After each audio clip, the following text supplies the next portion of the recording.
இன்னைக்கு நான் வீடியோ போட்டே ஆகணும். அதுக்காக சரி நம்ம வீட்டு ஐஸ் புட்டியை வந்து ஐஸ் புட்டி டூர் போடலாம் அப்படின்னு சொல்லிட்டு தான் வீடியோ எடுக்க போகிறேன். என்னோட ஐஸ் புட்டியில் பார்த்தீங்கன்னா பெருசாக வந்து சமைச்சு வச்ச ஜாமான் அதெல்லாம் எதுவுமே இருக்காது. நாங்கள்லாம் அப்பக்கப்போ சமைச்சு சாப்பிட்ற ஆளுங்க. அந்த முக்கியமாக என்னென்னு பார்த்தீங்கன்னா, நாங்கள் பெருசாக வந்து ஒரு உடம்பு முடியலன்னா ஹாஸ்பிட்டலுக்கு போகிறது, அப்புறமா அங்கே போயிட்டு கிளினிக் இப்படிலாம் வந்து ரொம்ப போகிறது ரொம்ப வந்து குறைவு. என்னோட ஐஸ் பெட்டியே தான் என்னோட வந்து மெடிசன் பாக்ஸ் மாதிரி. அதில் தான் எல்லாமே வச்சுருப்பேன் நான். அதுதான் இருக்கும். மற்றபடி உள்ள வீட்டுக்குள்ள ஜாமானுங்க அதை தான் வச்சுருப்பேன். சரி, நான் என்ன ஐஸ் பெட்டியில் வச்சுருக்கேன்னு உங்கள் கூட ஷேர் பண்ணிக்கலான்னு. கண்டிப்பாக யாருக்காவது ஒரு ஆளுக்கு அது உதவியாக இருந்துச்சுன்னா நல்லாயிருக்கும். வாங்க பார்க்கலாம். இப்போ என்னோட ஐஸ் பெட்டியில் வந்து உணவே மருந்து தான். சாப்பாட்டிலேயே நம்ம எப்படியெல்லாம் சரி பண்ணிக்கலாம்னு சொல்லி தான் நான் யோசித்து ஒன்று ஒன்று செய்கிறது. அந்த மாதிரி நான் என்ன வச்சுருக்கேன்னு சொல்லி பார்க்கலாம். ரொம்ப பெரிய ஐஸ் பொட்டிலாம் கிடையாது, ஒரு மீடியம் சைஸ் ஐஸ் பொட்டி தான். இதுலேயே எனக்கு ஜாமான் வைக்கிறதுக்கு வந்து பத்தலை. பார்த்தீங்கன்னா என்னோட ஐஸ் பொட்டி பார்த்தீங்கன்னா இப்படி தான் இருக்கும். எப்போதுமே இப்படி தான் இருக்கும். நான் டக்கு டக்குன்னு எடுத்து சமைக்கிற மாதிரி எல்லாமே கைக்கு எட்டுன மாதிரி தான் நான் வச்சுக்குவேன். அந்த மாதிரி நான் என்னென்ன வச்சுருக்கேன்னு சொல்லி காட்டுறேன். இது மேலே பார்த்தீங்கன்னா ஃப்ரீசரில் இதெல்லாம் வந்து உருளைக்கிழங்கு எனக்கு நிறையா கிடச்சிச்சு. அதனால் அதில் வந்து ஃப்ரெஞ்ச் ஃப்ரைஸ் செஞ்சு வச்சுருக்கேன். நானே வீட்டில் எல்லாத்தையும் ரெடி பண்ணி எல்லாத்தையும் போட்டு வச்சுருக்கேன். அதிலெல்லாம் இந்த இதுலேயும் இருக்குது. அடுத்து வந்து இது நாகட் வாங்கி வச்சுருக்காங்க பிள்ளைங்க, நாகட்ஸ் இருக்குது. அடுத்து ஐஸ்கிரீம் இருக்குது. இது வந்து எலுமிச்சம்பழம் இருக்குல்ல, அது வந்து நிறைய கிடச்சிச்சு. அதை எடுத்து நான் வந்து புழிஞ்சு ஐஸ் கட்டியில் போட்டு எடுத்து வச்சுருக்கேன். நம்ம எடுத்து போட்டு தண்ணி கலக்கி குடிச்சிக்கலாம் அதில். அடுத்து நீங்கள் பார்த்தீங்கன்னா இது ஐஸ் கட்டி உள்ளது. இதுவும் ஒரு ஐஸ்கிரீமு. இதில் மீன் வச்சுருக்கேன். அவ்வளோதான். மேலே இப்படியே இந்த பக்கம் வந்தீங்கன்னா நான் இங்கே இந்த தேங்காய் எடுத்துகிட்டு வந்து போட்டு வச்சுருக்கேன். இப்படியே போட்டு வச்சோன்னா நம்ம எப்போ வேணாலும் எடுத்து பயிச்சுக்கலாம். அது அப்படியே அடுத்து வந்தீங்கன்னா இது வந்து நெல்லிக்காய் இருக்குல்ல, பெரிய நெல்லிக்காய் வாங்கி நான் வெட்டி இதில் போட்டு வச்சுக்குவேன். எப்பயாவது வேணுங்கிறப்ப எடுத்து தண்ணியில் போட்டு கொதிக்க வச்சு அந்த தண்ணியை குடிக்கிறது. இது பால் இருக்குது. இது வந்து ஃபிஷ் பால் வாங்கி வச்சுருக்கேன். இது எனக்கு வாயிலே வராது. மறந்து போச்சு அது எனக்கு என்னன்னு. அதுவும் சும்மா நாகரிகம் பொரிச்சு சாப்பிட்றது தான். ரொட்டிலெலாம் வச்சு சாப்பிடுவாங்க. நம்ம ஃப்ரீசரில் இவ்வளோ ஜாமான் வாங்கி வச்சுருக்கேன் நான். இங்கே முட்டை தானே வைப்பாங்க. நான் முட்டைலாம் உள்ள ஐஸ் பெட்டியில் வச்சு பழிக்க மாட்டேன். நான் வெளியில் தான் வச்சுருப்பேன். அதனால் வந்து முட்டை. இது வந்து எலோவேரா ஜெல் வந்து நான் வீட்டில் செஞ்சு வச்சுருக்கேன். இது எமர்ஜென்சிக்கு வந்து பெனடால் தான் இருக்கும். அந்த மருந்து தான் இருக்கும். விக்ஸு அந்த மிட்டாய் இருக்கும். இது பிளாஸ்டரு இதெல்லாம் இருக்கும் காய்ச்சிக்கு போடுறது. இது மட்டும் இருக்கும். அடுத்த ரேக்கில் அப்படியே நீங்கள் வந்தீங்கன்னா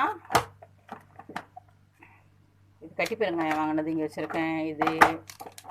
இதெல்லாம் வந்து கலரு வெனிலா ஃப்ளேவரு கேக்குக்கு இதுக்கெல்லாம் ஊற்றுறது. இது வந்து கருஞ்சீரக எண்ணெய் வாங்கி வச்சுருக்கேன். இது இருக்குது. இது மயோனீஸ். அடுத்து வந்து பார்த்திங்கன்னா இது ஒருத்தவங்க கொடுத்தாங்க. அது என்ன சாப்பிடாமல் வச்சுருக்காங்க, அந்த பழத்தில் போட்டு வச்சுருக்குது. அடுத்து தண்டூரி பவுடர், வெண்டாக்கி. இது பார்த்திங்கன்னா கஸ்தூரி மெட்டி. இதெல்லாம் எனக்கு சமைக்கும் போது டக்கு டக்குன்னு எல்லாம் முன்னுக்கு இருந்துச்சுன்னா ஈஸியாக சமைச்சிருவேன். அடுத்து நீங்கள் பார்த்தீங்கன்னா தான் இதுதான். இங்கே பார்த்தீங்கன்னா அந்த பருப்பெல்லாம் கொஞ்சம் கொஞ்சம் வாங்குகிறோம்ல, வாங்கிட்டு மிச்சம் இருக்கிறதெல்லாம் அப்படி கட்டி போட்டு வச்சுருவேன். இதெல்லாம் நான் கொஞ்சம் கொஞ்சம் தான் வாங்கி பாய்ப்பேன். அப்படியே பாய்ச்சிட்டு அப்படியே வச்சுருப்பேன். இது வந்து வெல்லம் பாதாம் அரைச்சி வச்சுருப்பேன். முந்திரி பருப்பு அரைச்சி வச்சுருக்க மாட்டேன். இதெல்லாம் பார்த்திங்கன்னா தட்டைப்பயிறு, இது முந்திரி பருப்பு, திராட்சை எல்லாமே இங்கே இருக்கும். இதில் எல்லாமே இருக்கும். இதெல்லாம் எப்பயாச்சும் பயன்படுத்துறது. டக்குன்னு நம்மளுக்கு பார்த்தது இது இருக்குதுன்னு தெரியும், நம்ம போய் வாங்க மாட்டோம். அதனால் இது இங்கே சைடில் போட்டு வச்சுருக்கேன். இது என்னன்னு பார்த்தீங்கன்னா டேட் சிரப். இது வந்து பிள்ளைங்களுக்கு கொடுக்கறதுக்கு இது ரொம்ப நல்லது. அதனால் இது வாங்கி வச்சுருக்கேன். அடுத்து பார்த்திங்கன்னா நான் வீட்டிலே செஞ்ச நன்னாரி சர்பத். இது எப்போதுமே நான் செஞ்சு ஊற்றி வச்சுக்கிறது. அப்போ அந்த ஐஸ் போட்டு குடிச்சுக்குவாங்க. அடுத்து பார்த்திங்கன்னா கீழே வந்து 100+ இது வந்து கோமியம், பியூர் கோமியம் வாங்கிட்டு வந்து வச்சுருக்கேன், அது வீட்டுக்கு தெளிக்கிறதுக்கு. அடுத்து இதெல்லாம் வந்து இந்த ட்ரெஸ்ஸிங்னு சேலட்டில் போட்டு சாப்பிடுவாங்கள்ல, அதெல்லாம் இது. அது பிள்ளைங்க போட்டு சாப்பிடுங்க. அதெல்லாம் எனக்கு என்னென்னு கூட தெரியாது, பேரெல்லாம் அவ்வளோவா. அவங்க போட்டு சாப்பிடுவாங்க. இதெல்லாம் அது. அடுத்து நான் என்ன பையில் போட்டு எல்லாத்தையும் கட்டி கட்டி வச்சுருக்கேன்னு பார்த்தீங்கன்னா, டப்பாலெல்லாம் போட்டால் இடமே சுத்தமாக பத்தாது. அதனால தான் வந்து பையில் போட்டு கட்டி கட்டி வச்சுருக்கேன். இதில் தான் முக்கால்வாசி ஜாமான் வந்து இதில் தான் இருக்கும். இங்கே காட்டுறேன். முக்கியமாக இப்போ உள்ள காய்ச்ச டைம் இதெல்லாம் இருக்கிறதுனால நான் கடுக்காய் பவுடரும், இதுக்குள்ளே பார்த்தீங்கன்னா துத்தி இலை பவுடர் இருக்குது. இங்கே வந்து கபசுர குடிநீர் வாங்கி நான் எப்போதுமே ஒரு டப்பாவில் போட்டு இங்கே வச்சுருப்பேன். அங்கே இருக்குது. இது சீஸ், இதில் ஒரு இது சாக்லேட் நிறையா இருக்குது. அப்புறம் முக்கியமாக ஒன்று சொல்லணும்னா இது பார்த்திங்கன்னா நம்மளுக்கு வந்து லோ ப்ரெஷர் இந்த மாதிரி உள்ளவங்க வந்து இந்த பழத்தை வந்து ஒரு 3 பழம் போட்டு கொதிக்க வச்சு குடித்தோன்னா நம்மளோட ரத்த லெவல் வந்து இன்க்ரீஸ் பண்ணணும்னு சொல்லியிருக்காங்க. உண்மையிலே இதை நம்ம செஞ்சு பார்த்து ரொம்ப பெனிஃபிட் உள்ளது. அதனால் இது எப்போதுமே இருக்கும் வீட்டில். இதே இருக்கும்.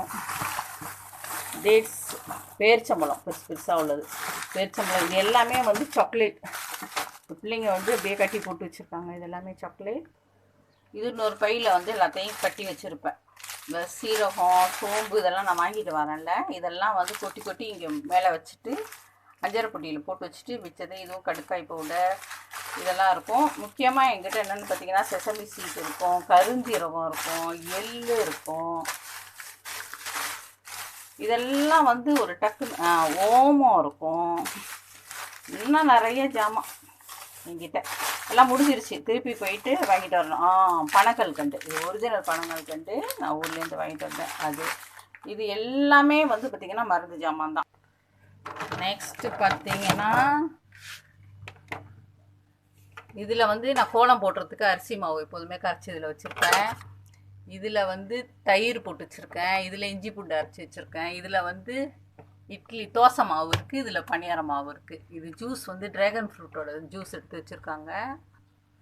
பால்டின் இருக்கும். அவ்வளோதான். கொஞ்சம் சாக்லேட் இருக்குது. இங்கே மருதாணி அரைச்சி வச்சுருக்கேன். அங்கே வந்து ப்ரெட் க்ரம்ஸ் வச்சுருக்கேன். இங்கே பார்த்தீங்கன்னா கீரைங்க எல்லாம் வாங்கிட்டு வந்து, ஏன்னா நான் சனிக்கிழமை எல்லாம் வாங்கிட்டு வந்து எல்லாத்தையும் எடுத்து வெட்டி வச்சுருப்பேன். இது எல்லாமே நம்மளுக்கு ஃப்ரீயாக கிடச்சிது தான். அது எல்லாத்தையும் எடுத்துகிட்டு வந்தேன் நேற்று. அதெல்லாம் எடுத்து சுத்தம் பண்ணி இங்கே அடுக்கிட்டேன். இது வந்து தக்காளி பழம். நான் குட்டி குட்டி தக்காளி பழம் தான் வாங்குவேன், அதுதான் ருசியாக இருக்கும்னு. அதனால் தக்காளி பழம் வாங்கிட்டு வந்து இப்படி போட்டு வச்சுட்டேன். அடுத்து இங்கே வந்து பட்ரு, இது பாருங்க எல்லாம் இருக்குது. இங்கே சீஸ் இருக்குது, உள்ளுக்கு இதெல்லாம் அங்கே இருக்குது. இது வந்து இஞ்சி மரப்பா, இஞ்சி கேண்டி மாதிரி செஞ்சு போட்டு வச்சுருக்கேன். அது அடுத்து வந்து இங்கே கீழே இதை உடச்சி வச்சாச்சு வாங்கினதுலேருந்து. இதில் காய்கறியெல்லாம் வாங்கிட்டு வந்து எல்லாத்தையும் ரெடி பண்ணி போட்டு வச்சுட்டேன். இதுதான் எங்கள் இதுதான் பார்த்திங்கன்னா எங்கள் வீட்டு ஐஸ்பெட்டியில் உள்ள பொருட்கள். கண்டிப்பாக நீங்களும் இதோட சூப்பராக வச்சுருந்துருக்கலாம். எனக்கு தெரிஞ்சதை இன்றைக்கி வீடியோ போடணும்னு நான் உங்கள்கிட்ட இதை நான் ஷேர் பண்ணிக்கிட்டேன். பிடிச்சிருந்துச்சுன்னா, உங்களுக்கு உபயோகமாக இருந்துச்சுன்னா வீடியோவை அடுத்தடுத்து பாருங்கள். நன்றி, வணக்கம்.